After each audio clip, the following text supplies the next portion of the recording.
I welcome you all आपके अपने YouTube channel R K academy में।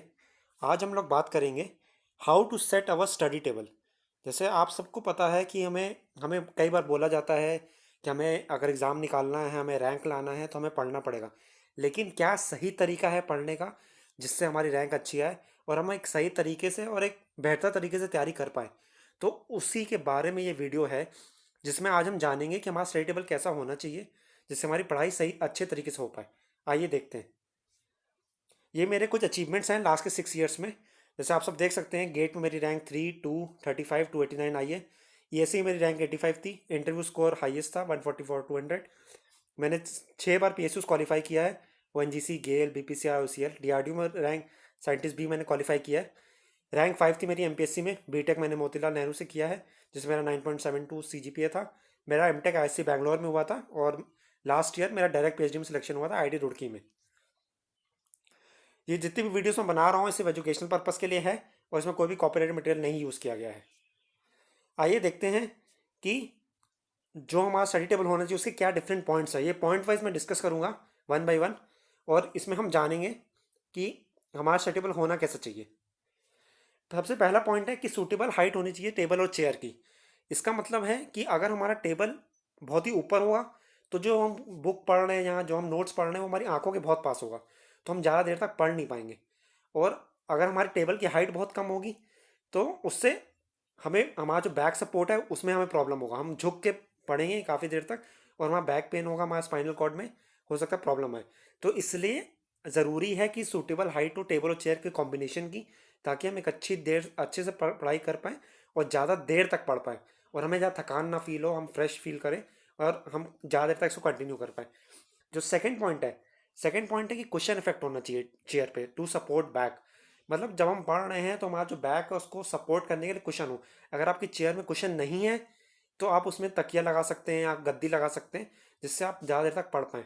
तो इसका बस मेन पर्पज़ ये है कि आप आपका जो स्पाइनल कॉर्ड है उसको सपोर्ट मिले और आप एक आसानी से कंफर्टेबल वे में ज़्यादा देर तक स्टडी कर पाएँ। थर्ड पॉइंट जो है स्टडी मटेरियल। आपके स्टडी टेबल पे स्टडी मटेरियल सारा होना चाहिए। ऐसा नहीं हो कि आपको बार बार उठ के दूसरे रूम में जाना पड़ रहा है, वहाँ से मटेरियल लाना पड़ रहा है। तो इससे क्या होगा, जब भी आप उठ के जाएंगे आप डिस्टर्ब होंगे, आपका बॉडी का टेम्परामेंट चेंज होगा, आप ज़्यादा देर तक पढ़ नहीं पाएंगे। तो इसलिए जो कोशिश करें सारा का सारा स्टडी मटेरियल जो भी आपको चाहिए अगले 3-4 घंटे के लिए, वो सारा स्टडी मटेरियल आपके टेबल पे हो। जैसे आपका लैपटॉप हो गया, आपकी बुक्स हो गई, आपकी रफ कॉपी हो गया, आपका पेन हो गया, जो भी चीज़ें आपको नीड होती हैं वो सारा का सारा आपके स्टडी टेबल पे होना चाहिए। फोर्थ पॉइंट है हमारा ईटेबल्स। ईटेबल्स में जैसे पानी हो गया, बिस्किट्स हो गया, फ्रूट्स हो गया, ये सब टेबल पे हो। ऐसा ना हो कि आपको बार बार भूख लग रही है, घंटे बाद कुछ खाने का मन कर रहा है, फिर आप उठ के जा रहे हो बार बार। तो उससे आपकी जो सिटिंग कैपेसिटी है वो बिल्डअप नहीं हो पाएगी, आप ज़्यादा देर तक बैठने की आदत नहीं बना पाओगे, जो कि बहुत ज़रूरी है ताकि आप ज़्यादा से ज़्यादा स्टडी मटेरियल कवर कर पाओ। तो इसलिए कोशिश करिए कि आपके पास सब कुछ हो पहले से। तो उसमें जो भी ज़रूरी के आइटम है, मतलब फ्रूट्स हो गया, ब्रेड हो गया, जो भी आपको लगता है कि आपको हल्का फुल्का खाने की नीड पड़ सकती है वो आप ज़रूर रखें अपने साथ, जिससे आपकी सिटिंग कैपेसिटी बिल्डअप हो पाए और एक अच्छे तरीके से पढ़ पाएँ। फिफ्थ पॉइंट है हमारा इलेक्ट्रिक केटल। इलेक्ट्रिक केटल मैं इसलिए कह रहा हूँ क्योंकि जैसे कई लोग होते हैं जिनको चाय और कॉफ़ी की आदत होती है, जैसे मैं। अगर मेरे को ज़्यादा देर तक पढ़ना है तो मेरे को बीच बीच में कुछ ना कुछ फ्रेश फील करने के लिए चाहिए होगा। जिसमें आप चाय भी ले सकते हो, आप कॉफ़ी भी ले सकते हो। अगर आप नहीं, कुछ भी नहीं चाहिए आपको तो आप गर्म पानी ले सकते हो। अगर आप ऐसे ही पढ़ने की आदत है आपको तो आप ऐसे ही पढ़ सकते हो। अब इलेक्ट्रिक केटल का मेन पर्पस है कि आपको पानी गर्म करना होता है। तो पानी गर्म करने के लिए सिर्फ इलेक्ट्रिक केटल, बाकी जो भी आपको सामान चाहिए, पाउडर दूध हो गया, चीनी हो गया, टी बैग्स हो गया, तो आप वैसे कर सकते हैं। अगर बस इलेक्ट्रिक केटल नहीं है तो आप किचन में जाके सारा पानी एक बार में गर्म करके थर्मस में ला सकते हैं और अपना अपना जो टी का कप है, स्पून है और जो भी सामान ज़रूरी होता है वो सब अपने साथ पहले से रखिए। सिक्स पॉइंट है साइड टेबल। साइड टेबल मैं इसलिए कह रहा हूँ क्योंकि आपने जो भी तक अभी तक मैंने बताया कि ये सब सामान चाहिए आपको, तो आप अपने मेन स्टडी टेबल पे वो सब सामान नहीं रख सकते क्योंकि वहाँ पे आपके नोट्स होंगे, लैपटॉप होगा। तो उसको, जो मेन स्टडी टेबल उसको थोड़ा खाली रखिए ताकि आपको ज़्यादा प्रॉब्लम ना हो कि ज़्यादा चीज़ आपको डिस्ट्रैक्ट ना करे। और जो साइड टेबल है उसमें आप सारा सामान रख सकते हैं, जो भी बुक्स हैं आपको, जो रफ कॉपी है, नोट्स हैं, स्टेशनरी है, खाने पीने का सामान है, वो सब आप उसमें रख सकते हैं। अगर आपके पास साइड टेबल नहीं है तो उसको आप नीचे रख सकते हैं टेबल के इधर उधर। आपके पास एक स्टडी टेबल, एक चेयर है, वो भी काम कर जाएगा। बाकी जो सामान है वो आपको साइड में रखिए, चेयर के इधर उधर रख लीजिए, या फिर अगर जो आपका मेन टेबल उसमें ड्रॉर है तो उसमें रख लीजिए, या फिर ऐसे नीचे रख दिए, न्यूज़पेपर रख के उसके ऊपर सब सामान रख दीजिए। और वो आप जब भी आपको चाहिए आप नीचे से उठा सकते हैं बिना चेयर से उठे। तो आप ऐसा अपना स्टडी टेबल चेयर सेट करिए जिससे आपको दिक्कत ना हो, आपका सारा का सारा सामान एक जगह वहाँ पे रखा हो और आपको with in one arm distance में उठा के बस ऊपर रख लो, आप यूज़ करो फिर वापस रख दो। आपको टेबल से उठने की जरूरत नहीं है, ना चेयर से उठने की जरूरत है। सेवन्थ पॉइंट है हीट ब्लोअर और कूलर एज रिक्वायर्ड।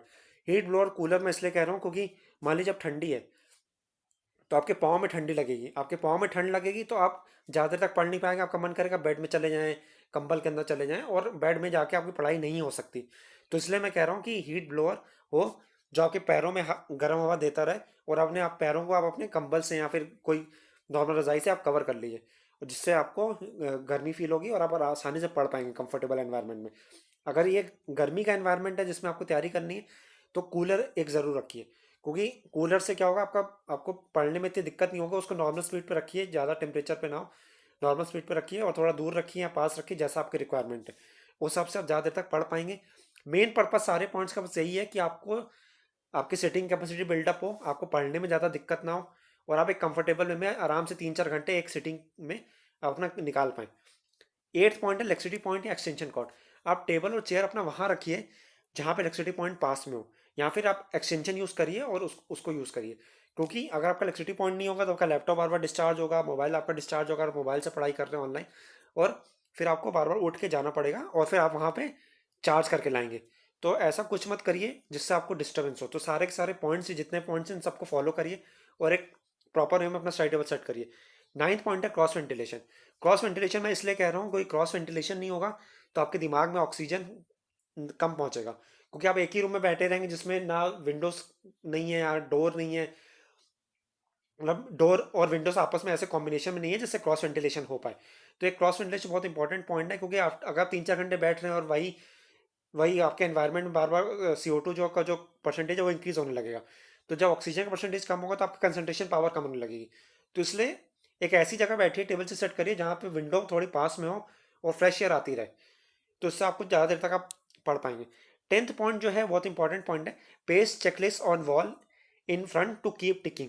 अब इसका मतलब ये है कि जहाँ आप पढ़ रहे हैं उसके सामने वाले टेबल पे, उसके सामने वाली वॉल पे एक चेकलिस्ट रखिए जिसमें आपके सारे पॉइंट्स हो कि आपको क्या क्या करना है। एक चेकलिस्ट रखिए जो आपके लॉन्ग टर्म की हो, कि हाँ अगले 3-4 साल 3-4 महीने में आपका एग्जाम है तो उसमें आपको ये सब्जेक्ट्स कवर करना है, तो उसमें आप टिक कर सकते हैं कि हाँ 10 सब्जेक्ट हैं, 10 सब्जेक्ट पॉइंट वाइज लिख सकते हैं। और आज की जो टू डू लिस्ट है वो आप उसके बगल में लगा सकते हैं। तो जैसे आप टेबल पर बैठ गए और आपने सोचा कि आज आपको कास्टिंग कवर करना है, तो उसमें कास्टिंग कवर करना है, फिर शाम को फोर्जिंग कवर करना है, तो उसमें टू डू लिस्ट जो आज की है जो आप करेंगे, फॉर्मूला रिवाइज करेंगे, जो भी करेंगे उसको वहाँ सामने चिपका लीजिए।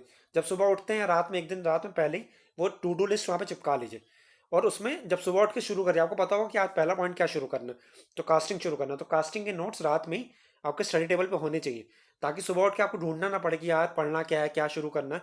तो वो सब चीज़ें पहले से वहाँ पढ़ी हो, आपको बस टेबल टेबल जाके बैठना और शुरू करना है। सब चीज़ें रात में प्लान करके चलिए, नेक्स्ट डे उसको एग्जीक्यूट करिए सुबह से। अगर आपका प्लानिंग नहीं होगा तो एग्जीक्यूशन नहीं होगा, एग्जीक्यूशन नहीं होगा तो अच्छी रैंक नहीं आएगी। तो सब चीज़ें पॉइंट वाइज फॉलो करिए और उसको फॉलो करते हुए आपका रैंक आएगा। और ये सब छोटी छोटी चीज़ें हैं जो हमें लगता है कि नहीं इंपॉर्टेंट है, लेकिन जब ये छोटी छोटी चीज़ें आप पूरा 1 साल तक फॉलो करेंगे या 6 महीने तक फॉलो करेंगे तो आप खुद देखेंगे कि आपको बहुत एडवांटेज हो रहा है और आपकी रैंक अच्छी आना शुरू हो जाएगी। तो टू डू लिस्ट ज़रूर बनाएं, क्योंकि जब टू डू लिस्ट आप टिक करते हैं ना तो मोटिवेशन मिलता है। जो मेंटल बैरियर होता है कि मैंने हाँ कुछ क्रॉस किया, आपको एक अचीवमेंट मिलेगा, उसका सेकंड पॉइंट आप खुद भागोगे कि यार ये भी करना है मेरे को, फिर थर्ड पॉइंट भी करना है, फोर्थ पॉइंट भी करना है। और रात में जब आप सोने जाओगे तो आपको दिखेगा कि यार मैंने आज टू डू लिस्ट पूरी की पूरी कर ली। अगर एक पॉइंट छूट भी जाता है तो आप उसको नेक्स्ट डे की लिस्ट में ऐड कर लीजिए, और नेक्स्ट डे की लिस्ट में मोटिवेशनल वे में, प्रॉपर वे में, मोटिवेटेड वे में अच्छे से करिए, उसको नेक्स्ट डे कवर करिए और उसको खत्म करिए फटाफट। तो ये सारे पॉइंट्स हैं जो आपको हेल्प करेंगे आपको एक अच्छी रैंक लाने के लिए। तो ये सारे पॉइंट्स को आप जब फॉलो करेंगे आप खुद ही देखेंगे आपकी प्रिपरेशन इंप्रूव हो रही है और आपको एक अच्छे रिजल्ट मिल रहे हैं। अब ये लेआउट है जो मैंने बनाया है एक स्टडी टेबल का जो होना चाहिए। ये हमारा मेन स्टडी टेबल है और ये हमारा साइड टेबल है।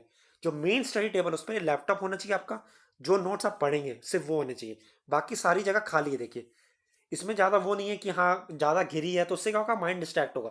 उसको खाली रखिए, क्लीन रखिए, और जब थोड़े दिन हो जाए उसको खुद एक गीले कपड़े से ना उसको साफ करिए स्टडी टेबल को, जो जहाँ सफाई होगी वहीं आपको आपको विद्या मिलेगी।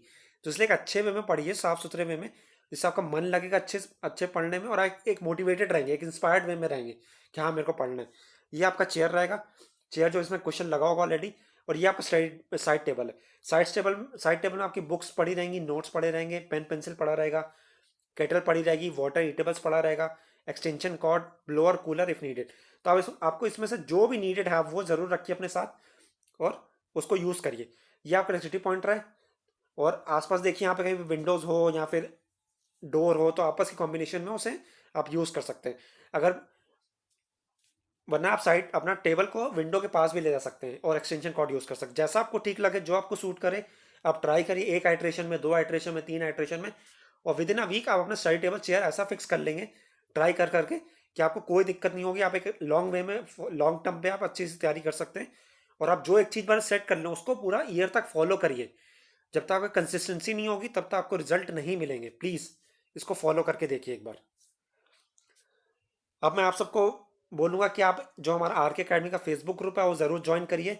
अब ये रेड सर्कल मैंने उसमें नाम दिखाया है, तो रेड सर्कल में दिख रहा है आपको R K academy, ESE GATE, ISRO, SSC, PSU, DRDO and other exams preparation. इसको आप ज़रूर ज्वाइन करिए।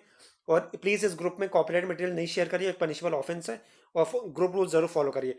और अनाउंसमेंट ज़रूर पढ़िए। अनाउंसमेंट में मैंने बहुत सारा study material, strategy post, book list और hand notes, formula sheets, interview sessions, interview questions, live session सब शेयर किया। तो प्लीज़ इसको एक बार अनाउंसमेंट्स को पढ़िए। आपको काफ़ी कुछ मटेरियल मिलेगा जो आप यूज़ कर सकते हैं अपनी तैयारी के लिए। Thank you everyone for attending, for seeing the whole video. और मैं आई होप कि मैंने आपके काफ़ी डाउट्स क्लियर किए कि हाँ मैंने कैसे तैयारी की। स्टडी टेबल जो मैंने सेट किया है, जो दिखाया है मैंने, ऐसा मेरा टेबल खुद था। और मैंने ऐसे टेबल पे ही तैयारी करके एसी भी निकाला है, गेट भी निकाला है। तो आप सबको मैं यही कहूँगा कि एक बार फॉलो करके देखिए आपको कैसा फील होता है। और आपके कोई भी डाउट है आप नीचे कमेंट में करिए, फेसबुक ग्रुप पे कमेंट करिए, इंस्टाग्राम फॉलो करिए, तो आप और फेसबुक पेज मेरा लाइक करिए। तो आपको कुछ भी डाउट है आप कहीं पे भी मेरे को मैसेज करिए, मैं आपकी क्वेरी नोट करके फिर से वीडियो बनाऊंगा कोई एक नए टॉपिक पे जिसमें आपके डाउट्स डिस्कस कर पाऊंगा। और कमेंट सेक्शन में आपकी कोई क्वेरी वहाँ करिए, अगर वहाँ क्लियर हो पाएगा तो मैं कमेंट में बता दूंगा। अगर एक वीडियो की जरूरत पड़ी तो मैं एक अलग वीडियो बना दूंगा। अपना ध्यान रखिए और अच्छे से तैयारी करिए। Prepare well and take care. Subscribe करिए चैनल को by hitting the red button, और इस चैनल को दूसरों के साथ शेयर करिए, उनको भी सही तरीका बताइए तैयारी करने का। और आपका कोई वीडियो का रिक्वायरमेंट हो आप मेरे को ज़रूर मैसेज कर सकते हैं और नीचे कमेंट भी कर सकते हैं। यहाँ हमारा फेसबुक ग्रुप ज्वाइन करिए आर के अकेडमी से, उसमें हम डिस्कस करेंगे। Thank you everyone, all the best.